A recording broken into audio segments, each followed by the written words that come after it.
Hello, hello, and welcome to a special edition of Decaf, a podcast by the Beacon Center of Tennessee. Taylor and Mark are coming at you. It is 10:25 p.m. on election night. We have just done 7 hours of a YouTube live stream.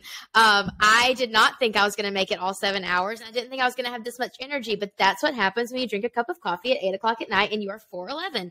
I'm a small person and I've had so much caffeine.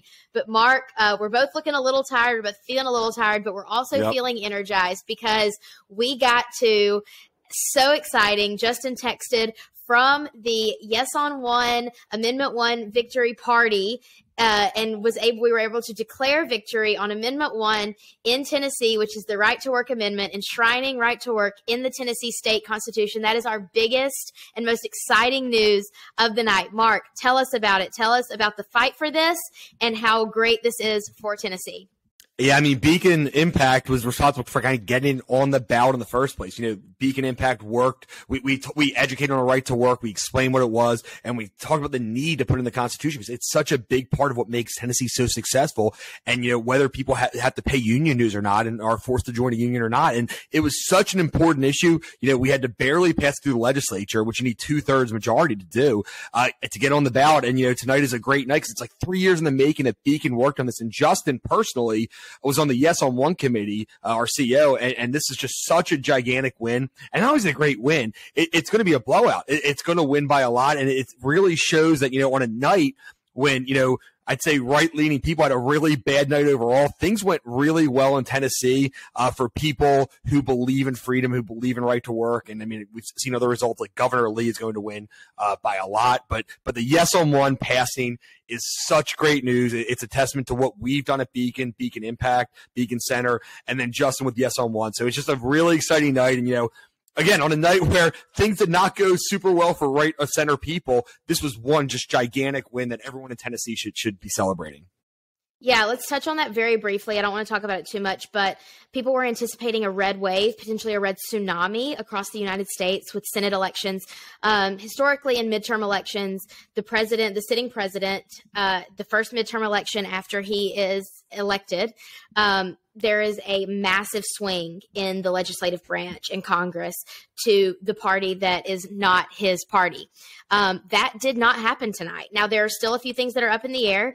According to the New York Times, there are 3 toss-up states, but also according to the New York Times, the Senate is predicted to sit at 50 Republicans, 50 Democrats. Republicans taking control of the House is predicted, but it did not turn out to be the type of night that many political pundits, that the markets were expecting, that a lot of people were expecting tonight.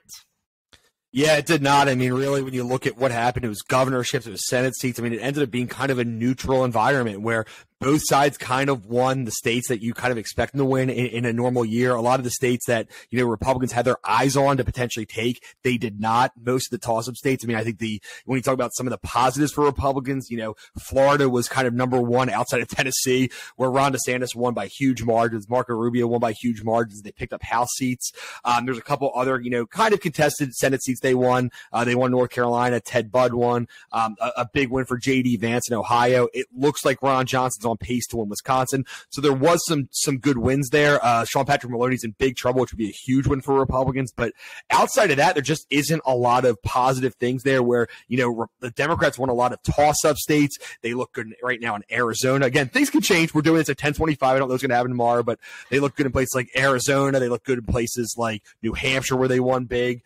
Pretty much Pennsylvania they're going to win big in. So it's an interesting night, and it really ends up being kind of a neutral environment. But the economic numbers, the unemployment, the inflation, everything going on, President Biden's approval made it seem like it was going to be at least a red trickle. It looks to just be a neutral environment.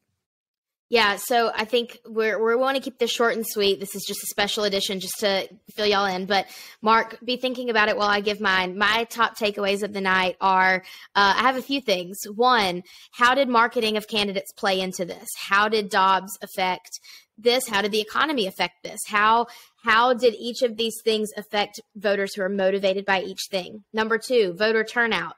We discussed on our election show, there were so few people in the age bracket where Mark and I almost fall, 18 to 29. We're a little outside of that, but that were motivated to vote, whereas voters over 65 were 85%, 85% of voters over 65 were motivated to vote. What is it that is not inspiring confidence in young voters to actually get out and vote? Another thing that was a huge takeaway is on several ballots across the country, there are constitutional amendments to legalize marijuana, to legalize abortion. How are those factors going to play in to future election results? Will those things that are traditionally Democrat platforms play into Republican success as candidates? Or is this a thing of people want Republicans to still be in control of their states, but they also want more social policies, more liberal social policies for their state? There's a lot of case studies that will come out from this midterm election, I think specifically, especially after we've seen that there was not the red wave that was predicted like there was in 2010 after Barack Obama's first term as president. That did not happen tonight after President Biden's first 2 years as president. So there's going to be a lot of interesting things that come out. Are candidates just simply not inspiring people to vote? Yeah. Is the COVID backlash not as bad as people thought? So those are my top takeaways as far as things to watch and look at as we head into the 2024 presidential election and elections beyond, even for the rest of our lifetimes. Mark, how about you? I think quality of candidates really matters. I think we saw that tonight. And I think you see a lot of states where, one Republican did substantially better than another one, or one Democrat did substantially better than another one, where the quality of candidate really does matter. And in a place where, if you talk to people disapprove of the Republican Party, they disapprove of the Democratic Party. So they don't approve of either party, which kind of makes the candidate quality better. And that's why they're going to vote for the better candidate. And it's not, I think less people are concerned about party than they have been before. And, I think looking at tonight, if you're going to look at that, a lot of the maybe Republican candidate qualities were not great in the Senate. And I think second, it's one of those things that, the Republicans should have won by all, outside perspectives. If you look at the economics, the fundamentals of the economy, how bad things have been with inflation and how much that weighed on people's minds, for them not to even have a little bit of a red ripple and just kind of be a neutral environment. Either the Republicans are doing something wrong in terms of the way they, like you said, marketing, the way they're campaigning, or the Democrats are doing something right. I kind of said that, it's fine to blame Biden for the economy. I think that makes sense, but I think you also need to have an answer for what you're going to do. And, it's blaming something. It's not the same as actually saying he's bad, he shouldn't have done this. This is what I'll do differently. So I think that's kind of my takeaway. And again, it's awesome to say that Tennessee did a great job. Things in Tennessee went really well as Republicans across the country struggled. Both Tennessee and Florida really, did the wave. And outside of just Republican Democrat, I do think that something like yes on one and passing was a really, really big deal. So I think Tennessee's great. I think, other states, maybe other people need to look at Tennessee and Florida as like, this is, these people are doing things right.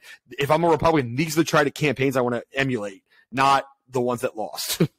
Yeah, absolutely. So before we go, just one more time, huge shout out to Justin, our fearless leader, our partners with the NFIB and the Chamber of Commerce who really helped push Yes on One across the finish line, Amendment 1. Congratulations to them. Congratulations to all of the workers in Tennessee. Right to Work is here to stay, to infinity and beyond. As I keep saying, I am giddy right now. If you can't hear the smile in my voice, Mark is as giddy as we can possibly be at almost 11 I'm too tired. Yeah, I'm too tired to be giddy. We're about as giddy as we can be at close to 11 o'clock at night. But for all of you tuned in, thanks for listening. If you didn't and you want to kind of skim over some of the highlights, it was a great show. We talked to a pollster. We talked to media personalities. Talked to a lot of people and gave some great insights on what was going on during the election tonight. When you are listening to this, things may have changed. We're still looking at toss-ups in Georgia, Nevada, and Arizona. As we know, things change overnight. When I wake up in the morning, who knows what things are going to look like and who knows how the dust is going to settle. But I promise you that this is a midterm election cycle that we are going to be looking at in case studies for years to come. So again, victory for Yes on One. Thanks for listening. Thanks for supporting us as we have worked so hard to make sure that right to work is protected in the state constitution for years and years to come. Mark, any final thoughts before we say good night? Nope. I'm just ready to go to bed.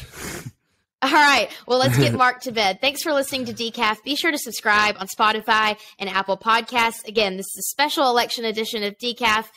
We will see you on the next regular episode next week.